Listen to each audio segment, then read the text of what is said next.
صحیح بخاری میں حدیث ہے، نبی علیہ السلام فرماتے ہیں میں نے خواب میں دیکھا کہ میں نے یوں تلوار لہرائی ہے تو اس کا اگلا حصہ ٹوٹ گیا، تو میں نے اس کی تعبیر کی ہے کہ احد میں ہمیں تکلیف پہنچے گی، اور پھر میں نے دوبارہ تلوار لہرائی تو وہ اپنی اصلی حالت میں واپس آ گئی، تو اس کی تعبیر میں نے کی ہے کہ اس تکلیف کے بعد پھر اللہ تعالیٰ ہمیں راحت دے دے گا۔ ظاہر ہے کہ پھر الٹیمیٹلی شکست جو ہے وہ فتح شکست میں بدلی، اور پھر شکست سے دوبارہ سے سروائیول تو کم از کم ہوگی، اگرچہ کئی انصاری اصحاب جو ہیں وہ شہید ہوئے، مدینے کا کوئی گھر نہیں بچا تھا جس میں میت نہ ہو، ایک غم کا عالم تو تھا۔ مہاجرین میں سے بھی حضرت حمزہ بن عبد المطلب، ان کا غم ہی رسول اللہ کے لیے بہت بڑا تھا، وہ آپ کے بھائیوں کی جگہ بھی تھے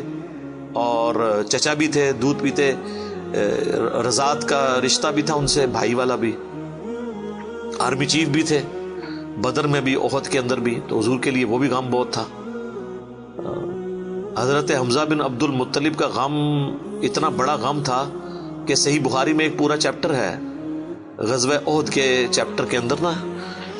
اس کا عنوان ہی ہے حضرت حمزہ بن عبد المطلب کی شہادت، اور اس میں وہ لمبی حدیث ہے وحشی کے بارے میں۔ دو تابعین جو ہے وہ وحشی کو ملنے کے لیے جاتے ہیں،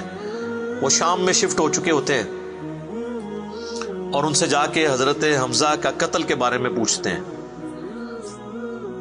تو وحشی بتاتے ہیں کہ جی میری یعنی ڈیوٹی لگائی گئی تھی جبیر بن مطعم کی طرف سے۔ خیر وہ جبیر بن مطعم بعد میں وہ بھی مسلمان ہو گئے، وہ بھی صحابی ہیں، اور ہند جو بیوی تھی ابو سفیان کی، اس نے اپنے باپ کا بھائیوں کا بدلہ لینا تھا، تو وہ کہتے ہیں میں ایک پتھر کے پیچھے چھپ گیا اور میں انتظار میں رہا کہ میں موقع ملتے ہی سامنے آ کے وہ نہیں لڑا، اس نے چھپ کے جو ہے نا وہ نیزے کا وار کیا، اور وہ کہتے ہیں ناف والی جگہ پہ میں نے نیزہ مارا اور وہ آر پار ہو گیا، اس کی وجہ سے حضرت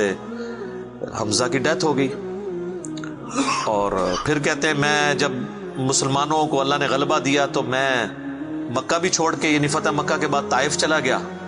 طائف میں نے سکونت اختیار کر لی، تو بالآخر طائف میں بھی اسلام پہنچ گیا، وہاں کے قبائل نے بھی اسلام قبول کر لیا، چاروں ناچار میرے پاس کوئی حل نہیں تھا، تو مجھے میرے ساتھیوں نے کہا کہ رسول اللہ معاف کرنے والے ہیں، تم حضور کے سامنے پیش ہو، اللہ تعالیٰ تمہاری غلطی معاف کر دے گا، تو میں بھی ان لوگوں کے ساتھ چلا گیا۔ اب وہ نبی علیہ السلام کے سامنے پیش ہوئے، صحیح بخاری کے الفاظ ہیں کہ نبی علیہ السلام نے پوچھا واشی کا یا رسول اللہ، واشی ہوں، قاتل حمزہ کا یا رسول اللہ۔ آپ امیجن کریں، آپ فرمایا کہ واشی تیرا جو یہ عذر ہے میں اس اعتبار سے اسلام قبول کرتا ہوں، لیکن کیا تم یہ کر سکتے ہو کہ مجھے اپنی شکل دوبارہ نہیں دکھانی؟ اچھا یہ حضور کا ہی حوصلہ تھا، ادروائز تو اس کا گاٹا اترنا چاہیے تھا، ٹھیک ہے، کیونکہ اب جب کہ غلبہ اسلام کا ہو گیا اس کے بعد اسلام قبول کرنا، لیکن حضور کی شفقت تھی۔ لوگ اگلے جملے کو تو دیکھتے ہیں کہ حضور نے کہا مجھے شکل نہیں دکھانی، اور وہ یعنی سمجھتے ہیں کہ شاید حضور نے سختی کی ہے یا ایک فنیٹک اپروچ ہے، ایسا نہیں ہے۔ آپ دیکھیں کسی کی جان بخشی ہو گئی ہے، یہ چھوٹی بات ہے۔ تو اس پہ میں اکثر جملہ بولا کرتا ہوں کہ چچا سے زیادہ انسان کو اپنی اولاد سے محبت ہوتی ہے۔ قاتلین حسین جو ہیں، قاتلین حسن ہیں، ان کے ساتھ قیامت کے دن رسول اللہ کا کیا ایٹیچیوڈ ہوگا ایز کمپیئر ٹو قاتلین حمزہ ابن عبد المطلب۔ کوئی شخص دنیا میں کہہ سکتا ہے کہ جی مجھے اپنے چچا سے اپنی اولاد سے بھی بڑھ کے محبت ہے، تو اس کا تو ذہنی توازن بگڑا ہو تو لادہ بات ہے، یہ جھوٹ بول رہا ہوگا۔ تو یہ کربلا جو ہے یہ کوئی چھوٹی چیز نہیں میرے بھائیوں، اور اس سے یہ بھی پتا چلا کہ غم کبھی بھی ہلکا نہیں ہوتا۔ فتح مکہ کے بھی بعد کی یہ بات ہے، یعنی حضرت حمزہ کی شہادت کو کم از کم 5 سال تو گزر چکے تھے۔ 3 ہجری میں غزوہ احد ہوئی ہے اور 8 ہجری میں فتح مکہ، اس کے بھی بعد کا واقعہ ہے، یہ 8 کا بھی ہو سکتا ہے 9 کا بھی، چلو کم از کم بھی 5 سال۔ کسی نے حضور کو مشورہ نہیں دیا کہ سوگ تو 3 دن تک ہوتا ہے، لیکن یہ سوگ حمزہ نہیں تھا، یہ غم حمزہ تھا۔ ہم اختلاف کرتے ہیں سوگ حسین سے، غم حسین تو قیامت تک جاری رہے گا، جس میں یہ پیٹنے والا ماتم والا معاملہ نہ ہو، بلکہ حسین علیہ السلام کی اس دعوت کو یاد کیا جائے۔ خیر حضرت وحشی کہتے ہیں، ظاہر ہم تو ان کا احترام سے نام لیں گے، صحابی تو ہیں، وہ کہتے ہیں کہ مجھے پوری زندگی اس بات کا غم تھا اور میں اللہ سے دعا کرتا تھا کہ اللہ مجھ سے نہ کوئی بڑا کام کروانا ہے۔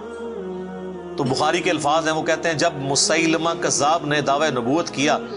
تو میں نے اللہ سے دعا مانگی کہ اللہ میں نے اسلام کے سب سے بہترین شخص کو قتل کیا تھا، یعنی حمزہ کو، اس میں کوئی شک نہیں ہے، میرا تو اجتہاد ہے، اگر حضور کی وفات کے وقت حضرت حمزہ زندہ ہوتے نا تو پہلا خلیفہ حضرت حمزہ نے بننا تھا، کیونکہ خلفائے راشدین جب موجود تھے، جب تک خلیفہ راشد نہیں وہ بنے تھے ابو بکر، عمر، عثمان و علی، ان کی موجودگی میں بھی حضور نے اپنا آرمی چیف حضرت حمزہ کو بنایا ہوا تھا۔ بدر میں حضرت ابو بکر، عمر، عثمان و علی میں سے تو کوئی نہیں تھا حضور کی طرف سے آرمی چیف، یا حضور ظاہر ہے حضور علیہ السلام کو تو میدان جنگ میں وہ نہیں آنے دیتے تھے، خیمہ پیچھے لگاتے تھے۔ احد میں تو چونکہ کافر آپ کے خیمے تک پہنچ گئے نا، اس لیے پھر آپ کو فرنٹ سے لیڈ کرنا پڑا، ادروائز بدر و احد میں آپ خود آگے جا کے نہیں لڑے۔ اور حنین کے موقع پر بھی 12,000 کا لشکر تھا اور صرف 80 بندے رہ گئے تھے، صحیح بخاری میں آتا ہے 12,000 میں سے، اور حضور اکیلے آگے جا رہے ہیں۔ اور پھر آپ کی دلیری کی وجہ سے آپ نے، بخاری کے الفاظ ہیں، آپ نے زمین سے یوں مٹھی بھری مٹی کی اور یوں کافروں کی طرف بھیجی، اور قرآن میں اس کا ذکر ہے وَمَا رَمَيْتَ إِذْ رَمَيْتَ وَلَكِنَّ اللَّهَ رَمَىٰ، اے نبی جب تم نے وہ کنکریاں پھینکی تھی وہ تم نے تو نہیں پھینکی تھی، وہ تو اللہ نے پھینکی تھی، بس وہ مبارک ہاتھوں کی برکت تھی۔ جب آپ نے یوں مٹی پھینکی تو سامنے جو قبیلہ حوازن کے لوگ جن کے تیروں کا مقابلہ کوئی نہیں کر سکتا تھا، ہر ایک کی آنکھ تک وہ کنکر پہنچا، وہ اندھے ہو گئے، اور حضور فرنٹ سے لیڈ کرتے ہوئے انا النبی لا کذب، میں نبی ہوں اس میں کوئی شک نہیں، میں عبد المطلب کا بیٹا ہوں اس میں کوئی شک نہیں، یہ آپ علیہ السلام یہ اشعار پڑھتے ہوئے آگے گئے۔ تو نبی صلی اللہ علیہ وآلہ وسلم کے لیے حمزہ ابن عبد المطلب کی بڑی اہمیت تھی۔ تو اب واشی کہتا ہے جب مسیلمہ کذاب نے دعوی نبوت کیا تو میں نے اللہ سے دعا مانگی۔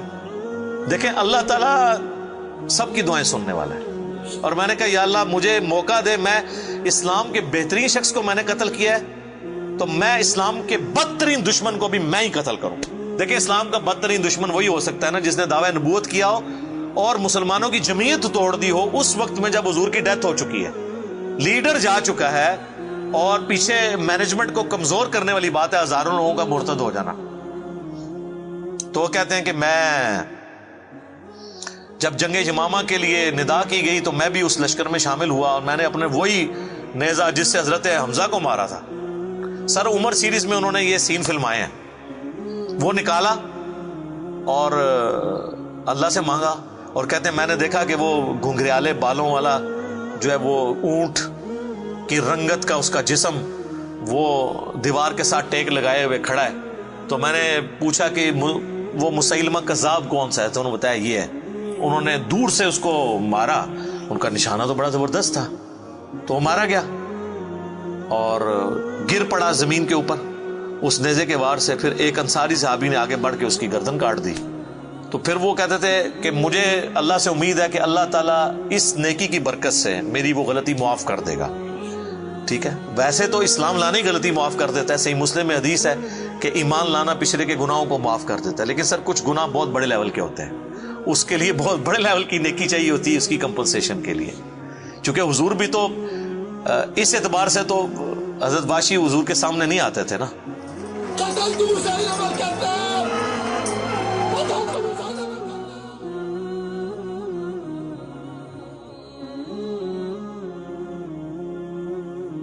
اور یہ کتنی بڑی ان کے لیے تکلیف دہ چیز تھی کہ جس نبی کا کلمہ پڑھا ہے وہ کہہ رہے ہیں مجھے شکل نہیں دکھانی۔